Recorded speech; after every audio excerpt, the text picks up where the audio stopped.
Daenerys. Daenerys Targaryen se casó con Khal Drogo con miedo y esplendor bárbaro en un prado fuera de las murallas de Pentos, porque los Dothrakis creían que todo acontecimiento importante en la vida de un hombre debía celebrarse a cielo abierto. Drogo había convocado a su Khalasar para que lo acompañara, y acudieron los 40.000 guerreros Dothrakis junto con innumerables mujeres, niños y esclavos. Acamparon tras los muros de la ciudad con sus vastos rebaños, erigieron palacios de hierba trenzada, devoraron todo lo que encontraron y día a día hicieron crecer el nerviosismo entre los habitantes de Pentos. Mis colegas magísteres han doblado la guardia en la ciudad, les comentó Illyrio una noche en la mansión donde había vivido Drogo, ante enormes bandejas de pato a la miel y chiles anaranjados. El Khal se había ido con su Khalasar y la casa había quedado a disposición de Daenerys y su hermano hasta el día de la boda. Más vale que casemos pronto a la princesa Daenerys, antes de que la mitad de las riquezas de Pentos vayan a parar a los bolsillos de mercenarios y malhechores, bromeó Ser Jorah Mormont. El exiliado había ofrecido su espada a Viserys la noche en que Dany fue vendida a Khal Drogo. Su hermano la había aceptado de buena gana. Desde entonces, Mormont los acompañaba constantemente. El magíster Illyrio dejó escapar una risita a través de la barba, pero Viserys ni siquiera sonrió. Por mí como si se la quiere llevar mañana, dijo. Miró a Dany, que bajó los ojos. Mientras pague lo acordado, claro. Ya os lo he dicho 1000 veces, está todo arreglado, dijo Illyrio haciendo un gesto lánguido con la mano. Los anillos centelleaban en los dedos regordetes. Confiad en mí. Si el Khal os ha prometido una corona, la tendréis. Sí, pero ¿cuándo? Cuando el Khal lo diga, replicó Illyrio. Primero se llevará a la chica, y una vez estén casados tendrá que ir con todo su cortejo por las llanuras para presentarla al Dosh Kalen en Vaes Dothrak. Después de eso quizá llegue vuestro turno. Si los presagios son favorables a la guerra. Me meo en los presagios de los Dothrakis. Viserys moría de impaciencia. El usurpador ocupa el trono de mi padre. ¿Hasta cuándo habré de esperar? Lleváis la mayor parte de vuestra vida esperando, oh, gran rey, contestó Illyrio encogiéndose de hombros. ¿Qué importan unos meses más, unos años más? Os aconsejo que tengáis paciencia, Alteza, dijo Ser Jorah con un gesto de asentimiento. Había viajado mucho hacia el este, incluso había llegado a Vaes Dothrak. Los Dothrakis cumplen siempre su palabra, pero hacen las cosas cuando lo consideran oportuno. Un inferior puede suplicar un favor al Khal, pero nadie puede imponerle nada. Cuidado con esa lengua, Mormont, si no quieres quedarte sin ella. Viserys estaba furioso. No soy inferior a nadie, soy el legítimo señor de los 7 reinos. El dragón no suplica. Ser Jorah bajó los ojos, respetuoso. Illyrio esbozó una sonrisa enigmática y arrancó un ala al pato. La miel y la grasa le corrieron por los dedos y le gotearon por la barba cuando mordisqueó la carne tierna. Ya no quedan dragones, pensó Dany mirando a su hermano, aunque no se atrevió a decirlo en voz alta. Pero aquella noche soñó con un dragón. Viserys la golpeaba, le hacía daño. Estaba desnuda, atenazada por el terror. Huía de él, pero sentía el cuerpo desmañado y torpe. La golpeó de nuevo. Ella tropezó y cayó. Has despertado al dragón, gritaba su hermano al tiempo que le asestaba una patada. Has despertado al dragón, has despertado al dragón. Los muslos de Dany estaban pegajosos de sangre. Cerró los ojos y gimió. Casi como respuesta se oyó el sonido espantoso de algo que se desgarraba, y el chisporroteo del fuego. Cuando alzó la vista de nuevo, Viserys había desaparecido, por todas partes se alzaban columnas de llamas y en medio de ellas estaba el dragón. Giró lentamente la enorme cabeza. Cuando los ojos de lava fundida se clavaron en los suyos, Dany despertó temblorosa, empapada de sudor. Jamás había tenido tanto miedo. Hasta que por fin llegó el día de su boda. La ceremonia empezó al amanecer y se prolongó hasta el ocaso. Fue un día interminable de borracheras, festines y trifulcas. Entre los palacios de hierba se había erigido una gran tribuna de tierra y allí estaba Dany, sentada junto a Khal Drogo, dominando la explanada que hervía con la actividad de los Dothrakis. Nunca había visto tanta gente junta, ni personas tan extrañas y aterradoras. Los señores de los caballos se ponían ropas lujosas y ricos perfumes cuando visitaban las ciudades libres, pero a cielo abierto mantenían las viejas costumbres. Tanto hombres como mujeres vestían chalecos de cuero pintado sobre el pecho desnudo, y calzones de crin sujetos con cinturones de bronce. Y los guerreros se aceitaban las largas trenzas con grasa derretida. Se atiborraban de carne de caballo asada con miel y chiles, bebían leche fermentada de yegua y los excelentes vinos de Illyrio hasta embriagarse por completo, y se intercambiaban bromas y pullas por encima de las hogueras con unas voces que a los oídos de Dandy sonaban ásperas y extrañas. Viserys ocupaba un lugar bajo ella, y estaba impresionante con una túnica nueva de lana negra que lucía un dragón escarlata sobre el pecho. Illyrio y Ser Jorah estaban sentados junto a él. El puesto que se les había asignado era de gran honor, justo por debajo de los mismísimos jinetes de sangre del Khal, pero Dandy había advertido la ira en los ojos violeta de su hermano. No le gustaba estar sentado en un nivel más bajo que ella, y se enfurecía cuando los esclavos ofrecían cada plato primero al Khal y a su esposa, y le servían a él los bocados que ellos rechazaban. Pero no podía hacer otra cosa que ahogarse en el resentimiento, y eso hizo, de manera que su talante iba empeorando con cada insulto que percibía contra su persona. Dandy jamás se había sentido tan sola como allí, sentada en medio de aquella vasta horda. Su hermano le había ordenado que sonriera, así que sonrió hasta que le dolieron los músculos de la cara y las lágrimas le asomaron a los ojos.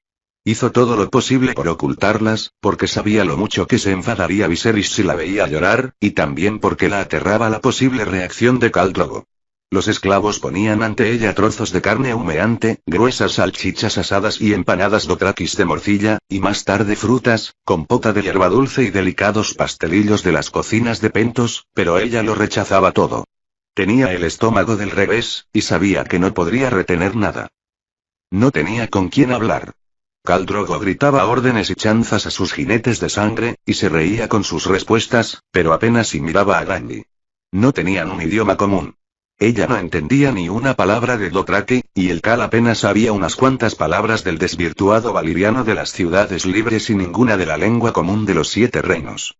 Hasta habría agradecido la posibilidad de conversar con Illyrio y con su hermano, pero estaban demasiado abajo para oírla.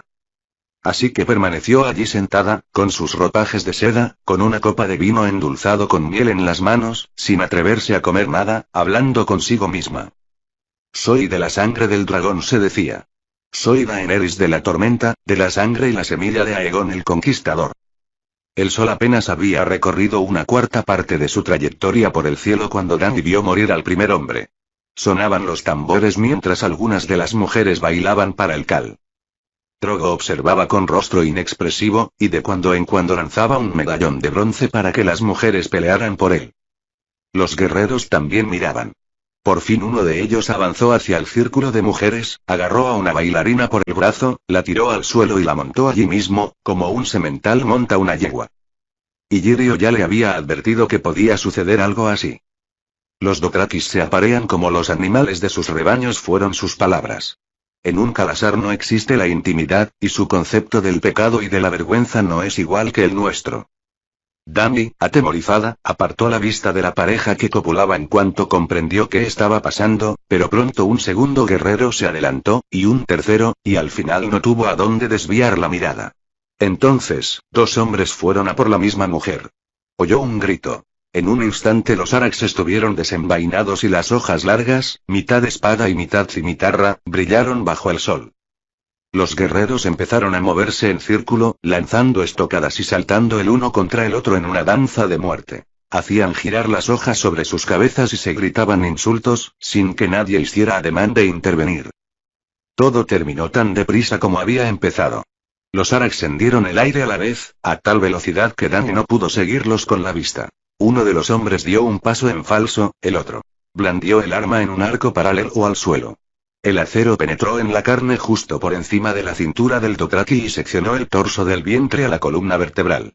Mientras el perdedor agonizaba, el vencedor agarró a la mujer que tenía más cerca, que ni siquiera era la que había provocado la disputa, y la tomó allí mismo. Los esclavos se llevaron el cadáver y se reanudó el baile. El Magister Illyrio también había hablado a Dandy de aquella posibilidad. Una boda dothraki en la que no haya como mínimo 3 muertos se considera aburrida, le había dicho. Su boda debió de ser un verdadero acontecimiento. Antes de que se pusiera el sol habían muerto 12 hombres. A medida que pasaban las horas el terror se fue apoderando de Dandy hasta que llegó un momento que tuvo que echar mano de todo su autodominio para no gritar. Tenía miedo de los dothrakis, con sus costumbres extrañas y monstruosas que los hacían parecer bestias con piel humana, en vez de hombres. Tenía miedo de su hermano, de lo que haría con ella si le fallaba. Y sobre todo tenía miedo de lo que sucedería aquella noche bajo las estrellas, cuando Viserys la entregara al gigante que bebía junto a ella, a aquel hombre enorme con un rostro tan impasible y cruel como una máscara de bronce. Soy de la sangre del dragón, se repitió. Cuando el sol estuvo por fin muy bajo en el horizonte, Khal Drogo dio unas palmadas. Los tambores, los festines y los gritos se interrumpieron al instante. Drogo se levantó e hizo ponerse en pie junto a él a Dany. Era el momento de que le entregaran sus regalos de boda. Y ella sabía que, después de los regalos, después de que se pusiera el sol, llegaría el momento de montar a caballo y consumar el matrimonio. Dany trató de quitarse aquel pensamiento de la cabeza, pero no pudo. Se agarró los brazos para no temblar. El regalo de su hermano Viserys fueron 3 doncellas. Dany sabía que no le habían costado nada, sin duda Illyrio le había proporcionado las chicas. Irri y Hiki eran dothrakis de piel cobriza con el pelo negro y ojos almendrados, mientras que Dorea era una muchacha lisena de cabello rubio y ojos azules. No son vulgares criadas, hermana mía, dijo su hermano mientras las llevaban ante ella de una en una. Illyrio y yo las hemos elegido personalmente para ti. Irri te enseñará a montar a caballo, Hiki el idioma dothraki, y Dorea te instruirá en las artes femeninas del amor. Sonrió con los labios apretados. Es muy eficaz, te lo garantizamos. Es una nadería, princesa, se disculpó Ser Jorah Mormont por su regalo, pero un pobre exiliado no puede permitirse más, añadió mientras ponía ante ella un pequeño montón de libros antiguos. Eran historias y canciones de los 7 reinos, escritos en la lengua común. Dany le dio las gracias de todo corazón. El Magister Illyrio dio una orden, y 4 esclavos corpulentos se adelantaron portando un gran cofre de cedro con adornos de bronce. Al abrirlo descubrió los mejores terciopelos y damascos que se podían encontrar en las ciudades libres, y, sobre ellos, entre los suaves pliegues de los tejidos, había 3 huevos grandes. Dany se quedó sin aliento. Eran los objetos más hermosos que había visto en la vida, cada uno diferente, de colores tan vivos que al principio pensó que tenían incrustaciones de piedras preciosas, y tan grandes que tuvo que utilizar ambas manos para coger uno. Lo alzó con delicadeza, pensando que era de esmate o de frágil porcelana, o incluso de cristal soplado, pero pesaba como si fuera de piedra maciza. La superficie del huevo estaba cubierta de escamas diminutas y, cuando le dio vueltas entre los dedos, brillaron como metal pulido a la luz del sol poniente. Uno de los huevos era de color verde oscuro con motilas de bronce que aparecían y desaparecían al moverlo. Otro era de color crema con vetas doradas. El último era negro, negro como el mar de medianoche, pero con remolinos y ondulaciones escarlata que parecían darle vida. ¿Qué son?, preguntó, maravillada. Huevos de dragón, de las tierras sombrías que están más allá de Asai, dijo el Magister Illyrio. Se han convertido en piedra con los eones, pero conservan el fuego y la belleza. Los guardaré como un tesoro. Dany había oído historias acerca de huevos como aquellos, pero jamás había visto uno, ni soñado que llegaría de verlo. Era un regalo espléndido, aunque sabía que Illyrio se podía permitir tal generosidad. Al venderla a Khal Drogo había ganado una fortuna en caballos y esclavos. Los jinetes de sangre del Khal le presentaron las 3 armas tradicionales, y eran sin duda magníficas. Ago le ofreció un gran látigo de cuero con empuñadura de plata, Collo un arag magnífico con engastes de oro, y Coto un arco largo de hueso dragón, más alto que ella. El Magister Illyrio y Ser Jorah le habían enseñado la fórmula tradicional para rechazar aquellos obsequios. Es un regalo digno de un gran guerrero, oh sangre de mi sangre, y yo soy una simple mujer. Que los reciba en mi lugar mi señor esposo. De manera que Khal Drogo también tuvo regalos de novia. Otros dothrakis le entregaron también obsequios sin fin. Chinelas, joyas, anillos de plata para el cabello, cinturones de medallones, chalecos teñidos, suaves pieles, sedas, frascos de perfumes, prendedores, plumas, diminutas botellitas de cristal púrpura y una túnica tejida con las pieles de 1 millar de ratones. Un regalo principesco, Khaleesi, dijo Illyrio acerca de esto último cuando le contaron de qué se trataba. Trae buena suerte. Los regalos se apilaban en torno a ella en grandes montones, más de los que podía imaginar, más de los que quería o tendría tiempo de usar en toda su vida. Y, por último, Khal Drogo llevó ante ella su presente. Un susurro expectante se inició en el centro de la multitud cuando se alejó de Dany, un susurro que fue extendiéndose por todo el Khalasar. Cuando regresó, los Dothrakis que ya habían entregado sus regalos se apartaron para dejarle paso, y guió al caballo hasta detenerlo ante ella. Era una yegua joven, briosa y espléndida. Dani sabía lo justo sobre caballos para comprender que no se trataba de un animal cualquiera. Tenía una cualidad especial que quitaba el aliento. Era gris como el mar del invierno, con crines que parecían humo plateado. Extendió el brazo con gesto titubeante para acariciar el cuello del animal, pasó los dedos por la plata de sus crines. Khal Drogo dijo algo en Dothraki, y el Magister Illyrio se lo tradujo. Dice el Khal que es plata para la plata de vuestro cabello. Es preciosa, murmuró Dany. Es el orgullo del Khalasar, dijo Illyrio. La tradición manda que la Khaleesi cabalgue a lomos de una montura digna del lugar que ocupa al lado del Khal. Drogo se adelantó y le rodeó la cintura con las manos. La alzó con tanta facilidad como si se tratara de una niña y la sentó en la fina silla Dothraki, mucho más pequeña que aquellas a las que estaba acostumbrada. Dany titubeó un instante, insegura. Nadie le había dicho cómo debía comportarse en aquel momento. ¿Qué hago ahora?, preguntó a Illyrio. Coged las riendas y cabalgad, respondió Ser Jorah Mormont. No hace falta que os alejéis mucho. Dany, nerviosa, se hizo con las riendas y metió los pies en los estribos. Como amazona no era demasiado buena. Había pasado mucho más tiempo viajando en barcos, en carruajes y en palanquines que a caballo. Rezó para no caerse y quedar en ridículo, y dio a la yegua un ligero toque con las rodillas. Y por primera vez en horas, olvidó el miedo. O quizá fuera por primera vez en la vida. La yegua color gris plata tenía un trote suave como la seda. La multitud se abrió para dejarles paso, todos los ojos estaban clavados en ella. Dany se sorprendió a sí misma moviéndose mucho más deprisa de lo que había pretendido, pero era una sensación más emocionante que aterradora. La yegua cambió a un trote rápido, y Dany sonrió. Los Dothrakis le abrían camino. La más leve presión de sus piernas, el menor toque de riendas, y la yegua respondía. La puso al galope, y los Dothrakis empezaron a aclamarla, a reír y a gritar mientras se apartaban de su trayectoria. Al dar media vuelta para emprender el regreso, se encontró con que una hoguera ardía en su camino. Imposible desviarse a un lado o al otro, y tampoco tenía espacio para detenerse. Una osadía que jamás había sentido invadió a Daenerys, que espoleó a su montura. La yegua plateada saltó las llamas como si tuviera alas.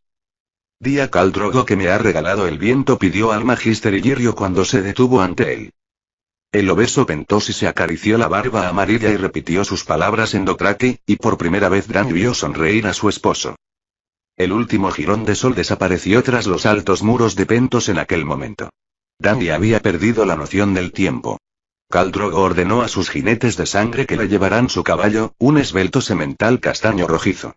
Mientras el Khal lo ensillaba, Viserys se acercó a Dany, que seguía a lomos de la yegua plateada, y le clavó los dedos en la pierna.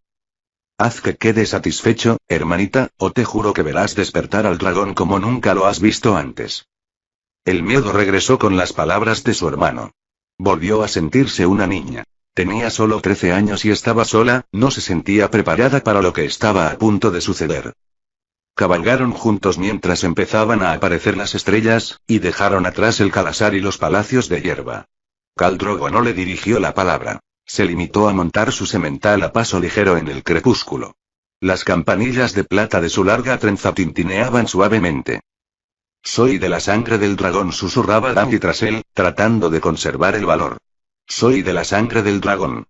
Soy de la sangre del dragón. El dragón nunca tenía miedo. Más adelante no habría sabido decir cuánto tiempo pasó ni cuánta distancia recorrieron a caballo, pero ya había oscurecido por completo cuando se detuvieron en un prado cubierto de hierba junto a un arroyo. Drogo descabalgó y la bajó de la yegua. Dany se sentía frágil como el cristal en sus manos, y no se atrevía a confiar en sus piernas. Se quedó allí, desvalida y temblorosa con su túnica matrimonial de seda, mientras él ataba los caballos. Cuando se volvió para mirarla, ella se echó a llorar. No, dijo Khal Drogo, que contemplaba sus lágrimas con un rostro extrañamente inexpresivo. Alzó la mano y se las secó rudamente con un pulgar encallecido.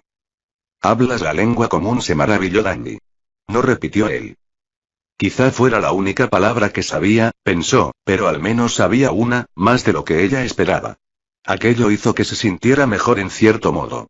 Drogo le rozó el cabello con suavidad, acarició con los dedos las hebras de oro blanco de su pelo, al tiempo que murmuraba algo en Dothraki. Dany no comprendió qué decía, pero su tono de voz era cálido y tenía una ternura que nunca habría esperado de aquel hombre. Le puso un dedo bajo la barbilla y le levantó la cabeza para que lo mirase a los ojos. Drogo se alzaba muy por encima de ella, superaba en estatura a todo el mundo. La asió suavemente por debajo de los brazos, la alzó y la sentó sobre una roca redondeada junto al arroyo. Luego se sentó en el suelo ante ella con las piernas cruzadas. Por fin sus rostros estaban a la misma altura. No dijo. ¿Es la única palabra que sabes? Drogo no respondió. La larga trenza, muy gruesa, caía hasta el suelo junto a él. Se la echó por encima del hombro derecho y empezó a quitarse las campanillas del pelo, una a una. Tras un instante de vacilación, Dany se inclinó hacia adelante para ayudarlo. Cuando terminaron, Drogo hizo un gesto. Ella lo comprendió. Lentamente, con mucho cuidado, empezó a deshacerle la trenza. Le llevó mucho tiempo. Durante los largos minutos, Drogo permaneció sentado, en silencio, observándola. Cuando hubo terminado, sacudió la cabeza, y la cabellera cayó sobre su espalda como un río de oscuridad, aceitado y brillante. Dany nunca había visto una melena tan larga, tan negra, tan espesa. Entonces le tocó el turno a él. Empezó a desvestirla. Tenía dedos hábiles y sorprendentemente amables. Una a una le fue quitando las capas de seda, con ternura, mientras Dany permanecía inmóvil y silenciosa, mirándolo a los ojos. Cuando le dejó al descubierto los pechos menudos, no pudo contenerse. Desvió la mirada y se cubrió con las manos. No dijo Drogo. Le apartó las manos de los pechos suavemente, pero con firmeza, y le alzó el rostro de nuevo para que lo mirase. No repitió. No dijo ella como un eco. La hizo levantarse y la atrajo hacia él para quitarle la última prenda de seda. Dany notó el aire gélido de la noche sobre la piel desnuda. Se estremeció y se le puso la carne de gallina. Tenía miedo de lo que iba a suceder a continuación, pero durante unos momentos no pasó nada. Khal Drogo se sentó con las piernas cruzadas y se dedicó a mirarla, como si se bebiera su cuerpo con los ojos. Al cabo de un rato empezó a tocarla. Primero suavemente, luego con más energía. Dany presentía la fuerza brutal de sus manos, pero en ningún momento sintió dolor. Le tomó la mano y acarició los dedos, uno a uno. Le rozó la pierna con delicadeza. Le acarició el rostro, recorrió la curva de sus orejas, le pasó un dedo por los labios. Le puso ambas manos en el pelo y se lo peinó con los dedos. Le dio la vuelta, le hizo un masaje en los hombros y deslizó un nudillo por la columna vertebral. Pareció que transcurría una eternidad antes de que las manos del hombre llegaran por fin a sus pechos. Acarició la piel delicada hasta que la sintió erizarse.